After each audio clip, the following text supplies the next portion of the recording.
आम् तत्र एवमस्ति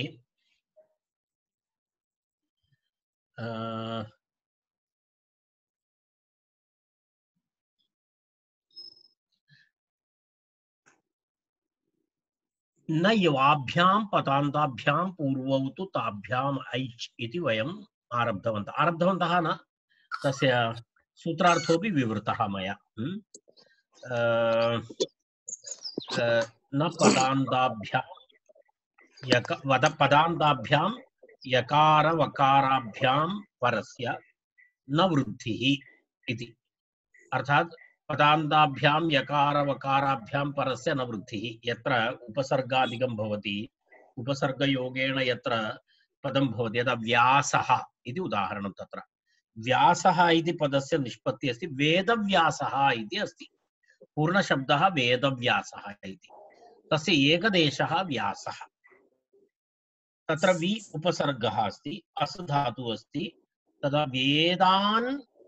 वेदान् व्यस्यति इति वेदान् व्यस्यति इति वेदानां यः विभजनं कृतवान् इति वेदव्यासः वेदान् व्यस्यति इति वेदव्यासः तत्र वेदशब्दः तदनन्तरं वि इति उपसर्गः अस्ति तस्यापि उपसर्गः अस्ति चेत् तस्यापि पदसंज्ञा तु अस्ति एव पदमित्येव उच्यते तदपि वि अनन्तरं पुनः अस् धातु ततः पुनः अण् कर्मणि अण् वेदान् व्यसति इति कर्मणि अण् तर्हि एवं वि आस अ वि आस अ तत्र वि आस अ इत्यत्र किं भवति तत्र उपधा वृद्धि तु भवति आदौ उपधायाः इति तत्र उपधा वृद्धि भवति चेदपि तत्र अधिकभेदः न भवति कारणम् आस इत्येव तद् वस्तुतः दीर्घः एव अस्ति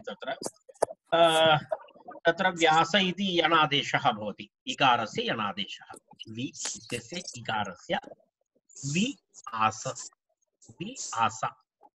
इकारस्य यणादेशः तर्हि किं भवति इकारस्य स्थाने यकारः भवति चेत् व्यास इति शब्दः व्यासः वेदव्यासः वेदान् व्यस्यति इति वेदव्यासः तत्र वेदशब्दस्य लोपः पूर्वपदस्य लोपः पूर्वपदस्य तत्र लोपः भवति किमर्थम् इत्युक्ते यदा तत्र नामैकदेशग्रहणम् इति अस्ति नामैकदेशग्रहणम् इति अनुमतमस्ति देवदत्तो दत्तेति सत्यभामा भामेति महाभाष्ये अस्ति देवदत्तः दत्तः इत्युच्यते देवदत्तः वयं सामान्यतः अस्माकं सामान्य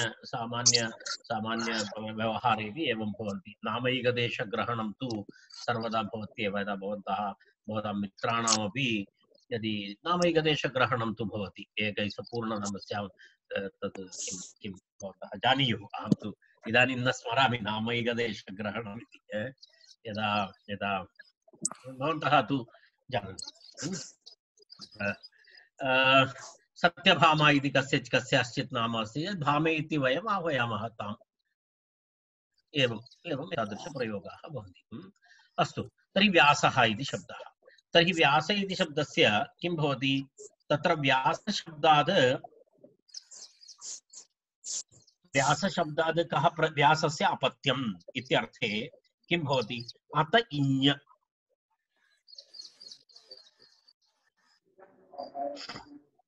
इति तत्र किं भवति भवितुमर्हति परन्तु अत्र किं भवति अत्र एतेन वार्तिकेन तत्र किमस्ति व्यास वरुड निषाद चण्डालबिम्बानां च इति अर्थात् तत्र इञ् इति प्रत्ययः अपि भवति तदनन्तरं किं भवति अकङ् इति आदेशः अपि भवति इत्युक्ते तत्र प्रातिपदिकस्य अकङ् इति आदेशः अपि भवति इति विषयद्वयं किञ्चित् भवन्तः म्यूट् कुर्वन्ति चेत् वरं कुत्रचित् बहु ध्वनिः श्रूयते अत्र अहं न जानामि कस्मात् इति मृणाल् म्यूट् करोतु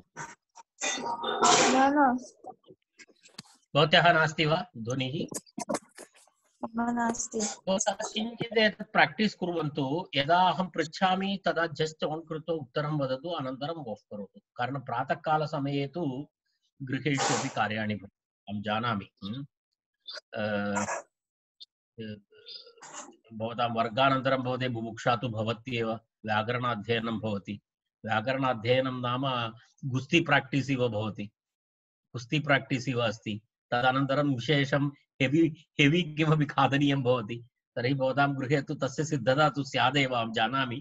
तेन कारणेन किञ्चित् म्यूट् मध्ये स्थापयन्तु इति मम। कारणम् इदानीं व्यायामशालातः यदा आगच्छति, व्याकरणवर्गात् यदा आगच्छति, समानं भवति। व्यायामशाला व्याकरणवर्गः च समानः। उभयत्रापि महान् श्रमः करणीयः भवति। अस्तु, तर्हि व्यासशब्दात् एतत् पूर्वोक्तवार्तिकेण किं भवति, किं भवति तत्र इञ् इति प्रत्ययः भवति, अनन्तरम् अकङ् इति आदेशः अपि भवति, कुत्र प्रातिपदिकस्य। तर्हि किं भवति तत्र पुनरेकवारं पश्यतु। तर्हि व्यास इञ् भवति, तदनन्तरं किं भवति, व्यासशब्दस्य अक इत्यपि भवति। व्यास अक अकङादेशः, पूर्वं ह्यः उक्तम् अस्माभिः। अकङादेशः व्यासस्य अपत्यम् इति विग्रहवाक्यं। व्यास इञ्, व्यास अक इञ्, अकङादेशः। अनेन वार्तिकेण विषयद्वयम्। एकं तु इञ् प्रत्ययः, अकङ् आदेशः। अकङ् मध्ये ङकारस्य इत्संज्ञालोपः, अकारस्य अपि इत्संज्ञालोपः। तर्हि तत्र अवशिष्यते अक्। सो व्यास अक इञ्। इदानीम् अनेन सूत्रेण किम् उक्तम्? अस्य सूत्रस्य अर्थः अस्ति पदान्ताभ्यां इदानीं वस्तुतः किं करणीयमस्ति? ञकारः इत् अस्ति, तर्हि आदिवृद्धि भवितुम् अर्हति। आदिवृद्धि इति तत्र दीर्घाकारः अस्ति एव, परन्तु पर्जन्यवत् तत्र लक्षणेन तत्र वृद्धिः तु भवति एव। परन्तु इदानीम् अस्मिन् सूत्रे एवमुच्यते, तस्य वृद्धेः पूर्वं पदान्ताभ्यां यकार वकाराभ्यां परस्य, तत्र व्या इति अस्ति, तत्र वि इति पूर्व उपसर्गः अस्ति, तस्यापि पदत्वं तु अस्ति एव। तर्हि वि इति तस्माद् यः यकारः भवति, वि व्या इत्यत्र यः यकारः भवति, तस्य यकारात् पूर्वस्य किं भवति? यकार वकार यकारात् पूर्वस्य किं भवति? अकः। अकार अकः किं भवति तत्र? तस्य ऐचौ इति तत्र उक्तम्। ऐचौ आगमौ स्तः, अर्थात् तत्र अकारः भवति चेत् तत्र किं भवति? यकारात् पूर्वं तत्र किं भवति? ऐ इति तत्र आगमः भवति।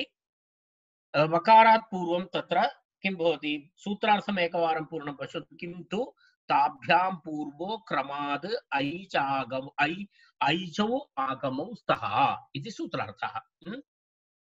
अर्थात् यकार वकाराभ्यां परस्य न वृद्धिः, व्या इति अस्ति। व पश्यतु, तत्र व य आ इति तत्र स्वरः अस्ति, तस्य वृद्धिः भवितुम् अर्हति, कारणम् आदिवृद्धि तद्धि देश्वचामादेः इति। अनेन सूत्रेण तस्य वृद्धेः निषेधः। पदान्ताभ्यां यकार वकाराभ्यां परस्य न वृद्धिः। परन्तु किं भवति पुनः? किन्तु ताभ्यां पूर्वौ, अर्थात् यकार वकाराभ्यां पूर्वौ किं भवति?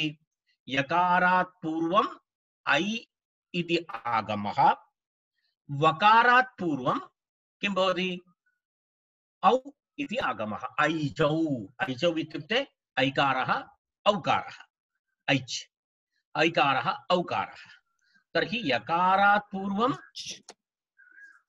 ऐकारादेशः आगमः, वकारात् पूर्वं औकारात् आगमः। इदानीं भवतां हस्ते व्यासशब्दः, व्यासशब्दे यकारः अस्ति, व्यासशब्दे यकारः अस्ति। तर्हि किं भवति?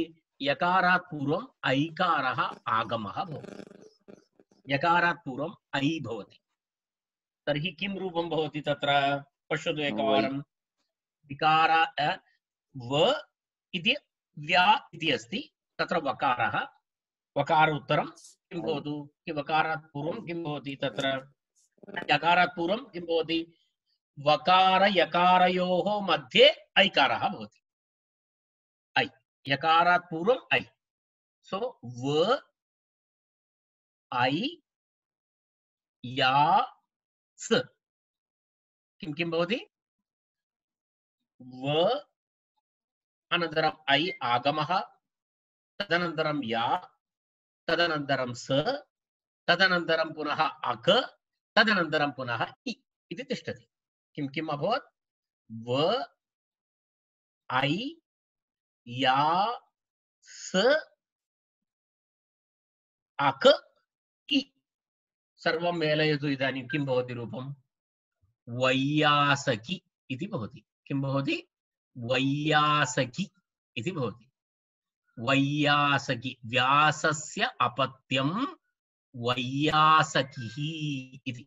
तस्य प्रातिपदिकसंज्ञा सुप्रत्यये रुत्वे विसर्गे वैयासकिः इति रूपं भवति।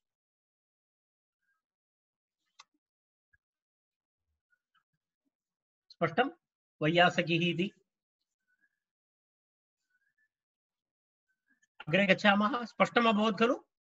वि आ यास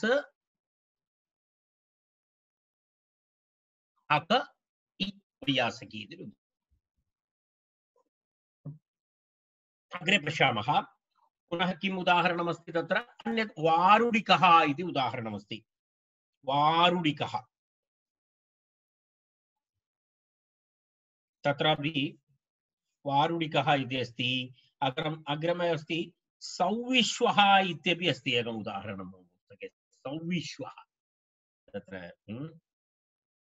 अस्तु। नाम वारुडिकः, वरुडस्य अपत्यं, वरुडस्य अपत्यं, वरुडस्य अपत्यं, वरुडस्य अपत्यम् अर्थे वरुड अक् इञ्, वरुड अक् इञ्। वरुड इति कस्यचित् नाम। तर्हि वरुड अनेन वार्तिकेन किं भवति? अकङ् इति आदेशः, इञ् प्रत्ययः। तर्हि वरुड अक इञ्, लकारस्य सप्तलोपः। वकारो तत्र एवं पश्यति किं भवति? वारुडिक इति भवति न? तत्र किं भवति?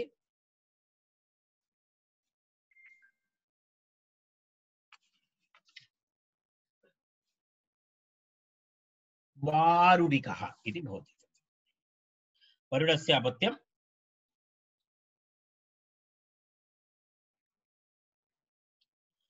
तत्र एवमेव अन्य उदाहरणानि सन्ति। तत्र पूर्वोक्तनियमाः तत्र न भवन्ति। तत्र पदान्तत्वम् इत्यादिकं नास्ति, इञ् प्रत्ययः भवति तत्र। तत्र पुनः एतत् न भवति, तत्र आदेशादिकं नास्ति। कारणं तत्र उपसर्गः नास्ति खलु। वि इति तत्र पूर्वतन उदाहरणे तु तदासीत्, अत्र तु तद् नास्ति इति कृत्वा तस्य अप्लिकेशन् न भवति। अत्र तु किं भवति? अकङ् भवति, अनन्तरम् एतद् भवति। तत्र एतस्य सूत्रस्य प्रवृत्ति न भवति। न युवाभ्यां पदान्ताभ्यां पूर्वौ तु ताभ्याम् ऐच्छिति न भवति। तेन कारणेन एतस्य उदाहरणं। परन्तु भवताम् अहम् एकम् उदाहरणं वदामि। न युवाभ्यां पदान्ताभ्याम् इति उदाहरणे एकं तु यकारविषयः अस्ति, अपरं तु तत्र वकारविषयः अपि अस्ति खलु। ज्ञातं न? अत्र यकारवकाराभ्याम् इति अस्ति खलु। तत्र यकारवकाराभ्याम् इत्यत्र न वृद्धिः भवति इति उक्तं। तस्य वैयासिकिरिति उदाहरणम् अहं पश्यामि अत्र अस्ति वा इति। अत्र तु न दृश्यते किमपि उदाहरणं वकारोत्तरं, परन्तु तत्र विवरणग्रन्थे एकम् उदाहरणं दृश्यते। वकारस्य उदाहरणमस्ति, भवन्तः एतत् लिखित्वा स्थापयतु। सौवश्विः इति एकम् उदाहरणं। सौवश्विः, सौवश्विः। स्वश्वः इति कश्चन, स्वश्वः, स्वश्वः स्वश्वः स्वश्वः इति कोऽपि कस्यचित् नाम स्वश्वः स्वश्वस्य अपत्यम् स्वश्वस्य अपत्यम् इत्यर्थे स्वश्वस्य अपत्यम् इत्यर्थे स्वश्व शब्दात् किं भवति इञ् प्रत्ययः भवति अत इञ् स्वश्व शब्दात् इञ् प्रत्ययः भवति तर्हि तत्र किं भवति सु इति अस्ति स्वश्व शब्द में स्व स्व स्वश्व है सु इति उपसर्गः अस्ति तत्र सु औश्व स्वौश्व किं भवति अत्र सकार वकारः अस्ति स्व स व तर्हि तत्र वकारात् पूर्वं किं भवति औकारः आगमः भवति अनेन सूत्रेण न युवाभ्यां पदान्ताभ्यां पूर्वौ तु ताभ्याम् ऐच् इति सूत्रेण तत्र वकारात् पूर्वं किं भवति वकारात् पूर्वम् औकारः आगमः भवति औकारः आगमः भवति औकारः तर्हि किं भवति स औ पुनः व स एकवारं पुनः पश्यतु स औ वश्व वश्व इति पूर्वमेव अस्ति तत्र वश्व स्वश्व इति अस्ति खलु स्वश्व शब्दस्य सकार वकारयोः मध्ये औकारः आगमः तर्हि स औ वश्व सौवश्व इञ् प्रत्ययः ञकारः पूर्वमेव इत् अस्ति सौवश्व यस्य इति च इति अकारलोपः सौवश्व शब्दस्य अन्तिम अकारस्य लोपः सौवश्व सौवश्व इ सौवश्वि सुप्रत्यय ऋत्व विसर्गे सौवश्विः इति रूपम् सौवश्विः इति रूपं भवति तत्र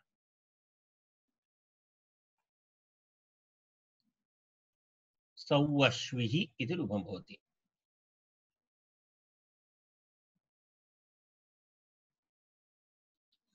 तर्हि तदभवत् सौवश्विः इति अहं केवलं तद् वस्तुतः एतदर्थम् अहम् उक्तवान् तत्र या व इति निमित्तद्वयम् उक्तं यकारात् पूर्वम् ऐकारः आगमः भवति वकारात् पूर्वम् औकारः आगमः भवति इति तद् दर्शयितुम् अहम् एतत् उदाहरणम् उक्तवान् अस्तु अग्रे गच्छामः पूर्वं वैयासकिः तर्हि तस्य वार्तिकस्य अपरम् उदाहरणमस्ति वारुडिकः वारुडिकः इति उदाहरणम् उक्तं वारुडकी इति वारुडकी वरुडस्य अपत्यम् एते सर्वे पुरातननामानि बहु कठिनानि नामानि भवन्ति वरुड इति शब्दः वरुडस्य अपत्यम् अत्र न युवाभ्याम् इति विषयः नास्ति अत्र किमर्थम् इत्युक्ते तत्र तथा सन्दर्भः नास्ति निमित्तं नास्ति तेन कारणेन साक्षात् वार्तिक डैरेक्ट् वार्तिकं किमस्ति वरुडस्य अपत्यम् इत्यर्थे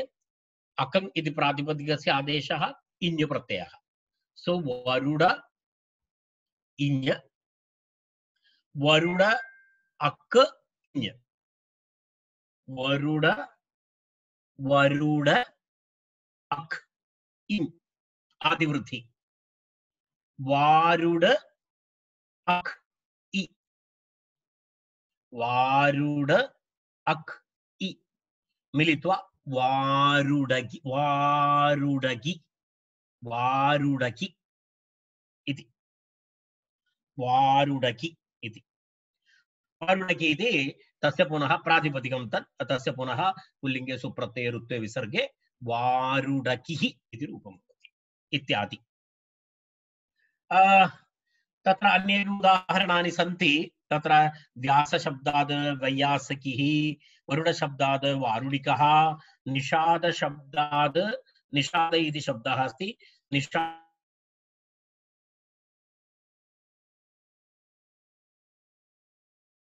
अपत्यमिति चाण्डालकिः तदनन्तरं पुनः किमस्ति अग्रिमं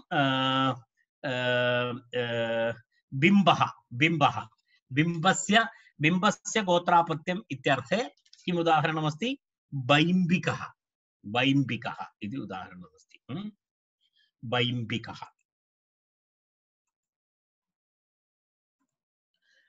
बैम्बिकः इति अस्ति। पश्यतु बैम्बकी बैम्बकी इति बिम्बकः बिम्बशब्दः बिम्बशब्दस्य बिम्बस्य अपत्यं इति बैम्बकी इति उदाहरणम्। एवम् अग्रे गच्छामः इदानीं पारुडिगी अग्रिमं सूत्रं गोत्रे कुञ्जादिभ्यः सूत्रं किञ्चित् कठिनमस्ति, सम्यक् दृष्ट्वा उच्चारणं करणीयं। गोत्रे कुञ्जादिभ्यः स्भञ् इति प्रत्ययः। पश्यतु सूत्रं पश्यतु, किञ्चित् उच्चारणं किञ्चित् कठिनं भवति। पश्यतु प्रत्ययः कथम् उच्चार्यते, कोऽपि उच्चारणं करोति?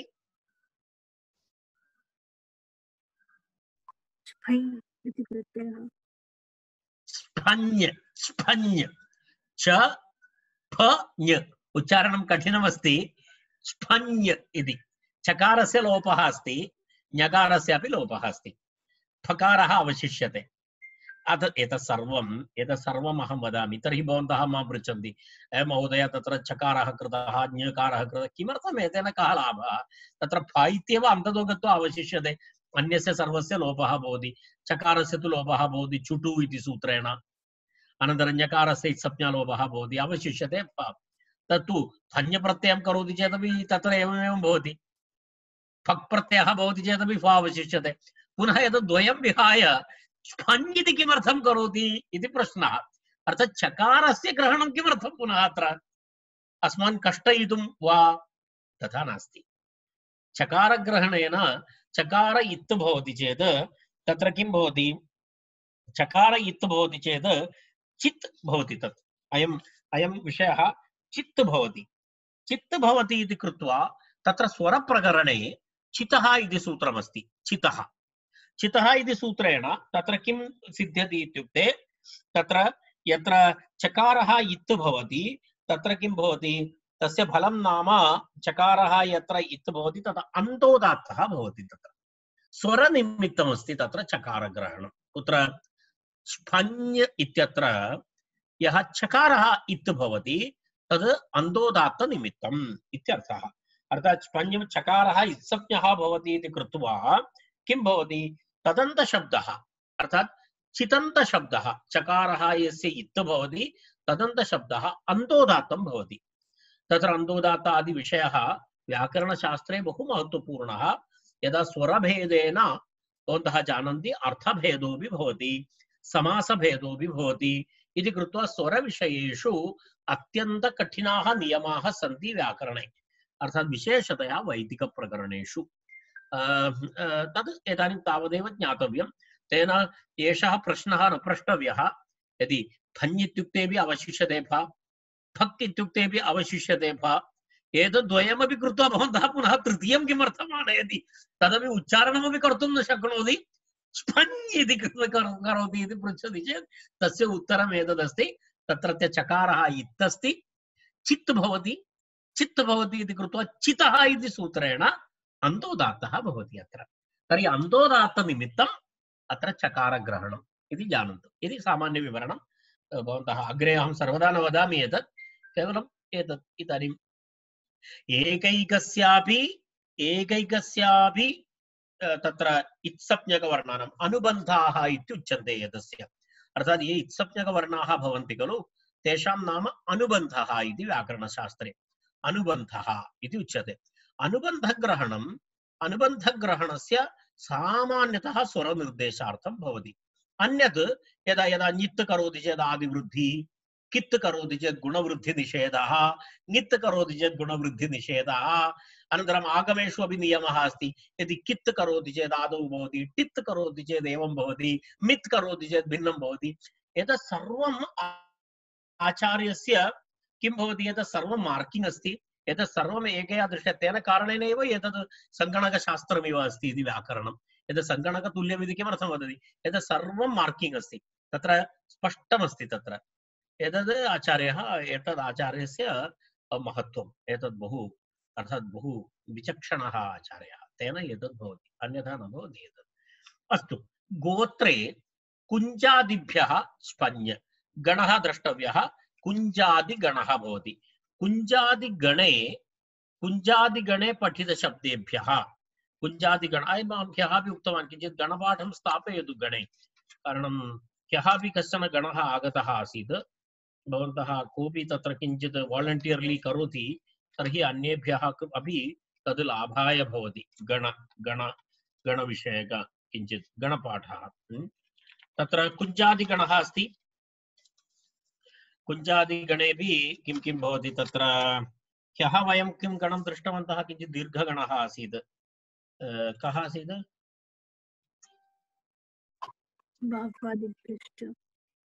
बाह्वादिभ्यश्च, रैट् रैट्, बाह्वादिभ्यश्च। तदनन्तरं पुनः बाह्वादिभ्यश्च अनन्तरं कुञ्जादिगणः अस्ति। कुञ्ज, ब्रघ्न, शङ्ख, भस्मन्, गण, लोमन्, शठ, शाक, शुण्ड, विपाश, स्कन्द, स्कम्भ इति शब्दाः गणे स्थापयन्तु। कोऽपि तद् यस्य हस्ते टेक्स्ट् अस्ति कृपया तद् गणे स्थापयन्तु। बाह्वादिभ्यश्चापि स्थापयतु। तदनन्तरमपि द्वित्रिसूत्राणि इदानीं गणसूत्राणि भवन्ति। नडादिभ्यः अनृष्य अनन्तर्ये, बिदादिभ्यो अन्य, गर्गादिभ्यो यञ्, अश्वादिभ्यः फञ् इति चलति एव। एवमेवं सर्वे गणे गणशब्दाः, गणपाठाः भवन्ति। तत्र गणे गणशब्दाः, गणे पठितानां शब्दानाम् अपवादरूपेण एते प्रत्ययाः भवन्ति। तर्हि कुञ्जादिगणपठितशब्देभ्यः गोत्रार्थे स्फञ् प्रत्ययः भवति, स्फञ् प्रत्ययः भवति इत्यर्थः। तदेव तत्र किं भवति, तत्र इतोपि तत्र गोत्रे कुञ्जादिभ्यः स्फञ् इति। पुनः तेन सह मिलित्वा एकम् अपरं सूत्रमपि अस्ति, तदपि पठित्वा तदनन्तरं वयम् उदाहरणं प्रति गच्छामः। अग्रिमं सूत्रमस्ति। तर्हि एतत् गोत्रे कुञ्जादिभ्यः स्पञ् इति अभवत्, तस्य अपत्यं तथिताः, ज्ञाप्रातिपदिकात् इत्यादि सर्वं भवति। अर्थात् सूत्रस्य अग्रिमसूत्रेण सह अपि एतस्य सम्बन्धः अस्ति। व्रादच्फञोरस्त्रियाम् इति अग्रिमं सूत्रं। किं सूत्रं? वादच्फञोरस्त्रियाम्। पदच्छेदः व्रादच्फञोः इति। व्राद अनन्तरं स्फञ्, एतयोः द्वयोः। व्रादच्फञोः तत्र किञ्चित् अनुवृत्तिः अस्ति। वादस्फञोः इत्यत्र अनुवृत्तिः अस्ति। स्वार्थे ञ इति प्रत्ययः विधीयते। ञ प्रत्ययविधायकं सूत्रमेतत्। ञः स्वार्थप्रत्ययः, विशेषार्थः नास्ति, स्वार्थे भवति। यः अर्थः तत्र अस्ति तस्मिन्नेव अर्थे सः प्रत्ययः भवति। अर्थात् विशेषतः गोत्रापत्यम् इति वदति चेत् ञ अपि गोत्रार्थे भवति। तत्र विशेष तस्य अर्थः नास्ति, स्वार्थप्रत्ययः। स्वार्थे ञः इति बहवः एतादृशप्रत्ययाः भवन्ति। यदा वयं जानीमः स्वार्थप्रत्ययानां यदा दशमगणशब्दाः भवन्ति, यदा चुरादिगणः चोरयति, चुरधातोः निच् प्रत्ययः भवति। तत्र निच् प्रत्ययः अस्ति। निच् प्रत्ययः अन्यत्र तु प्रेरणार्थे भवन्ति। निच् प्रत्ययः अन्यत्र प्रेरणार्थे भवति। यदा हेतुमदोर् निच् इत्यादि। तत्र किमस्ति, यदा पठति, पाठयति, वदति, कथति, पठति, शृणोति, श्रावयति, एवं एतादृश प्रेरणार्थकः भवति। निच् धातोः सामान्यतः प्रेरणार्थे भवति। परन्तु चुरादिगणे वयं पश्यामः, तत्र तु निच् अस्ति। तत्र निच् प्रत्ययस्य विशेषार्थः नास्ति, स्वार्थे अस्ति। चुरधातोः निच् उक्त्वा चोरयति इति रूपं भवति। कथयति इत्युक्ते वदति इत्यर्थः। तत्र प्रेरयति इत्यर्थः न, स्वार्थे अस्ति तद् निच्, स्वार्थे अस्ति। चोरयति इति भवति। तर्हि अत्रापि ञ प्रत्ययः अपि स्वार्थे अस्ति, अर्थात् विशेषार्थः तस्य नास्ति, स्वार्थे अस्ति। तर्हि तत्र ञः इति अनुवर्तते। तत्र ञः इत्यस्य अनुवृत्तिः करणीया अस्ति। तत्र पुनः किम् अस्ति तत्र पूगान्यो ग्रामणी पूर्वात् इति एकं सूत्रं। मम पायिण्टर् पश्यतु। पूगान्यो ग्रामणी पूर्वात् इति सूत्रं पायिण्टर् मध्ये द्रष्टुं शक्नुवन्ति। पूगान्यो ग्रामणी पूर्वात् इत्यतः ज्ञ इति अनुवर्तते तत्रापि स च स्वार्थिकः तत्र ज्ञादयः प्राग् गुणः इति स्वार्थिकेषु स्वार्थिकप्रकरणमस्ति तदग्रे पठामः स्वार्थिकप्रकरणमस्ति तर्हि स्वार्थिकप्रकरणे एते सर्वे आगताः ज्ञादयः प्राग् गुणः इति तावत्पर्यन्तं स्वार्थिकेषु परिगणनादिति भावः एतेषां प्रत्ययानां स्वार्थे प्रयोगः भिन्नार्थः नास्ति तत्र यः अर्थः स एव अर्थः एतेन प्रत्ययेन तत्र विशेषतया अर्थे कोऽपि भेदः नास्ति इति स्वार्थिकम् इति उच्यते तर्हि तत्र पश्यतु तत्र ज्ञ प्रत्ययः भवति व्रात